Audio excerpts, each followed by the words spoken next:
পূর্ব লন্ডনের শপিং সেন্টারের কাছে তিনজন চুরিকাহত।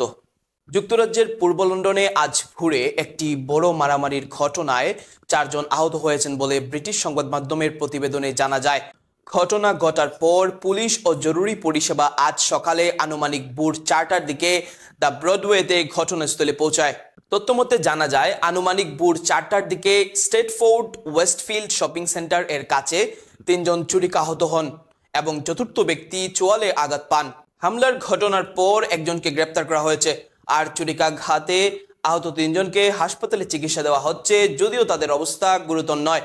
পুলিশ ঘটনাস্থলের বিশাল এলাকা জুড়ে ব্যারিকেড বসানোর ফলে সকালবেলার পূর্ব লন্ডনের এলাকা জুড়ে ট্রাফিক বিপর্যয় ঘটে।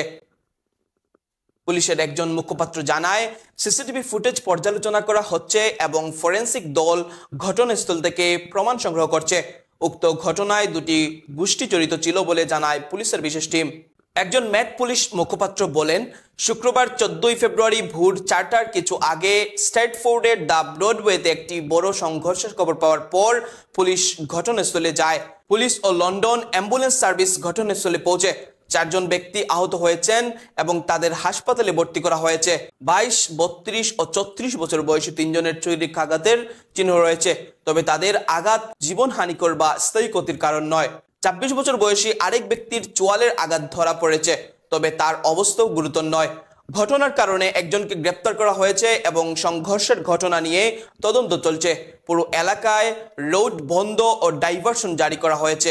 লন্ডন অ্যাম্বুলেন্স সার্ভিসের একজন মুখপাত্র বলেন, আজ ভোর 4:04 স্ট্র্যাটফোর্ডের দ্য ব্রডওয়েতে ছুরিকাঘাতের ঘটনার খবর পাই।